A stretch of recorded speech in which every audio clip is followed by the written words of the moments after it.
Hey minasan! Ohayo gozaimasu! Good morning and welcome back to my channel. So now, get ready with me and this is my Sunday routine. By the way, this is not a sponsored video and lahat ng brand or item na ipapakita ko in this vlog is ginagamit ko talaga. So now, let's move to skincare. Actually, I'm done with my skincare and as you can see, may mga dark spot, may redness, arte. So, i-share ko sa inyo yung aking skincare na ginagamit. Tadaan! This is from Innisfree. Alam nyo, kapag ginamit nyo to, tanggal talaga inis nyo. Charot. Well, I discovered this skincare 2 years ago. I used this two face lotion. This one is green tea, hyaluronic lotion, and this one is black tea, youth enhancing lotion. Actually, ang perfect combination nito is this two black tea. This is skin or toner and ito naman is face lotion. Ito talaga yung original na combo na pinagko-combine ko. Pero dahil winter dito sa Japan, lately na-discover ko na pagsamahin itong dalawa. And very hydrating, lightweight, and for me, medyo pricey nga lang siya. Pero, tipid siyang gamitin kasi umaabot siya ng 6 months. So, parang twice a year lang ako bumibili ng skincare. So, next, the last step of my skincare is, tadan! Itong Nivea Sunblock. I use sunblock since 2019 and itong tone up version is bago lang siya. I think last year lang siya nilabas. And kapag sobrang dry naman yung mukha ko, minsan binababad ko siya nito, Nivea. Grabe, the best talaga yung mga Nivea. Hindi na ako magtataka bakit umabot na ng 100 years ang Nivea na to. This is iconic cream. Wow, iconic cream. So now, let's move to makeup. Yan. For my primer, I use Estee Lauder.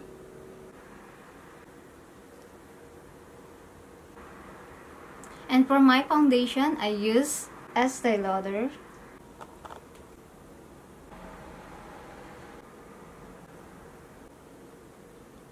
For my concealer, I use Innisfree.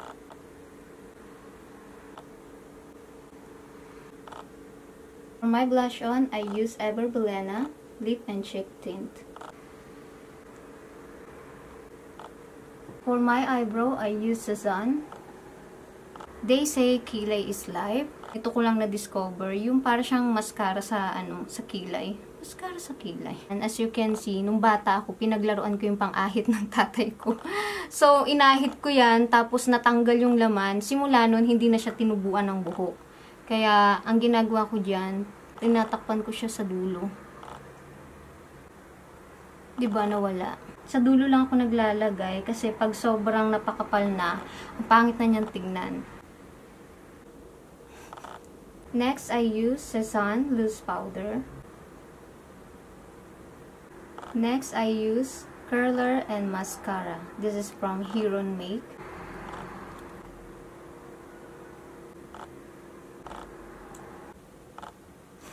So, for contouring, I use from Innisfree. Para magmukhang sobrang pointed nose tayo. Wow. Ayan. Ganyan siya. Oops. Oops. Oops. Hep. Ayan, diba? Para may mga shadow lang yan eh. O, tapos, ganyan lang. Light lang. Tapos, natin dito. Ayan. Hindi talaga ako magaling mag-makeup. I'm just, practicing and still learning. Ayan. I'm not really expert when it comes to makeup. And bago ako bumili ng brand ng item, is nire-review ko talaga siya kasi sayang yung pera. Next, I use highlighter from Clio. Oops. Oops. Tapos, dito. Just a little bit. Konti lang. Kasi, pangit pag sobrang kapal na. Sa camera, hindi masyadong halata. Pero pag dito sa personal, sobrang kapal na niya. Kaya konti lang. Then next, I use lip balm from Nivea. I'm a fan of lip balm. Itong dalawang to is my holy grail. Nox, holy grail. The best tong dalawang to. SPF and lip balm. For the last step of my makeup, I use Dalba. Painted by Spencer, You Made Me Buy This. Sa kanya ko to na-discover and palagi ako nanonood ng mga makeup videos niya and ang dami kong natututunan sa kanya. Oh, Philippine. And yes, here's my final look. Okay ba? And konting sharing lang about my ministry and serving the Lord. I'm privileged and grateful to serve the Lord and His people. And ang paglilid ng congregation ay hindi madali. Maraming preparations, maraming practice na dapat gawin. And hindi ako ganun kagaling na kumanta. But if you commit yourself to the Lord, your time, your talent, your treasure, ibe-bless niya yan at pagyayamanin niya ang lahat ng meron ka. And next is, marami akong natutunan sa pakikipagkapwa-tao. You've met a lot of people with different kinds of personality and attitude dahil iba-iba ang ating mga pinanggalingan, iba-iba ang ating mga kinalakihan, so kailangan mo silang pakisamahan with love and respect. But one thing I've learned the most is the greatest commandment from the book of Matthew chapter 22 verse 37 to 39. It says, "Love the Lord your God with all your heart and with all your soul and with all your mind. This is the first and greatest commandment, and the second is like it. Love your neighbor as yourself." If you learn to love and accept people, you truly love God. At yun ang natutunan ko sa ilang taon kong pagsiserve sa Kanya. And I'm so grateful na hindi lang trabaho ang binigay sa akin ng Lord dito sa Japan, kundi binigyan niya rin ako ng church family and ministry na kung saan magiging productive ako. By the way, ang local church ko po dito sa Japan is ICF or Emmanuel Christian Fellowship. Ito po ay Evangelical Free Church and our mission statement is knowing Him and making Him known. And we have 8 congregations from Oharu, Sagara, Tokai Chita, Japanese, Main Casadera, Ichinomiya, Mikawa, and Kita Kasugay. If you want to join and worship with us, feel free to contact us by visiting our social media platform or you can call at 052-718-0304. Okay, I'm going to change my outfit na and I'll be right back. Yeah, mga kaminasan, this is my outfit. Yeah. Diba? Feeling prinsesa yan. So, yan, nakita nyo na yung outfit ko, no?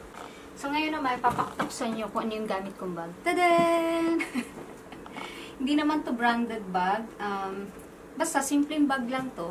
Ayan, ito yung Sunday bag ko. Ayan. Tapos, pakita ko naman sa inyo yung aking worship song lyric book. Ayan, di ba? Talagang halatang-halatang sa akin to, no? Kasi nakalagay eh. Yung aking buong pangalan. And by the way, ito yung gamit kong worship song lyric book. And meron akong top 5 na worship song favorite. And unang-una dun is Amazing Love. Ganyan siya. Sobrang in love ko sa Lord. Talagang sinulat ko pa siya. This is my top 5 worship song. First is Amazing Love. The next is Thank You Jesus for the Blood. How Great is Our God. The Potter's Hand, and Hosanna. So, ilalagay ko na siya sa aking mahiwagang bag. And ang aking Bible. This Bible is galing kay Ate Julie. Ayan, Tagalog version to. This is my second Bible. Ayan. So, that's it. Ayan, waiting na lang ako sa aking sundo.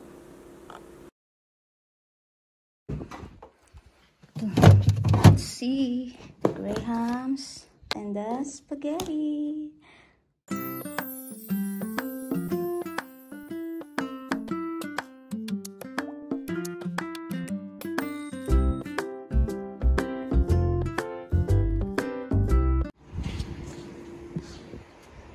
Ayun na ang aking sundo.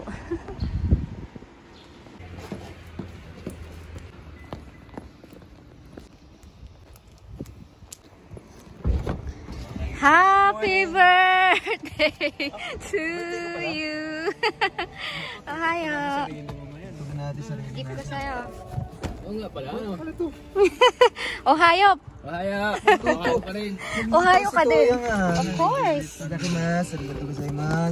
Hi, good morning. Pasok tayo, busy tayo.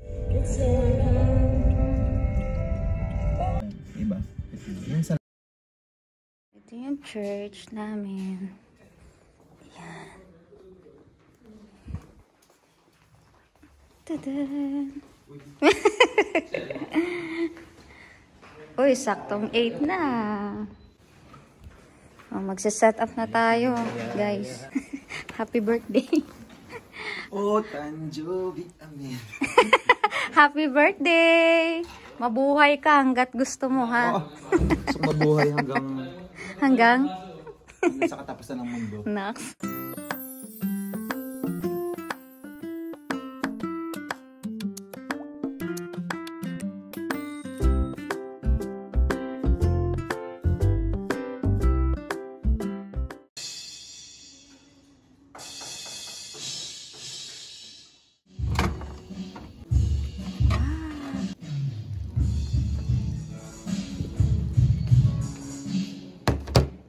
Mga anak, wag mag-expect, ha? Chicken, no? Chicken, naganap ka pa mamaya. Uy, Uy, wag mag-expect, ha? parang masarap tong luto ni Toyang. Lasang Jollibee ata. Parang masarap tong luto ni Toyang.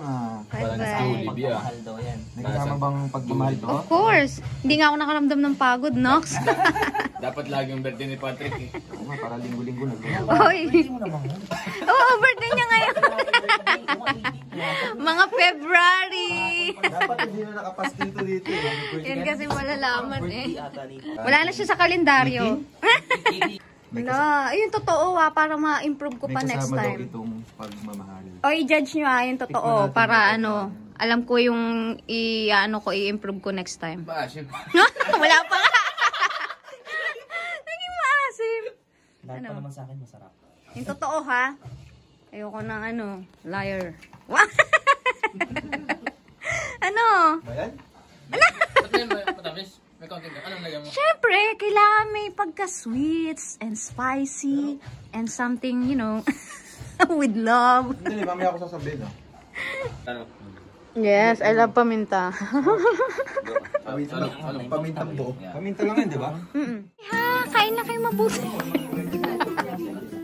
Meron tayo spaghetti, may palabok, may langka, may tinola. Oh, kain na kayo, ha? Oh, marami pa dito. Oh, kain lang kayo.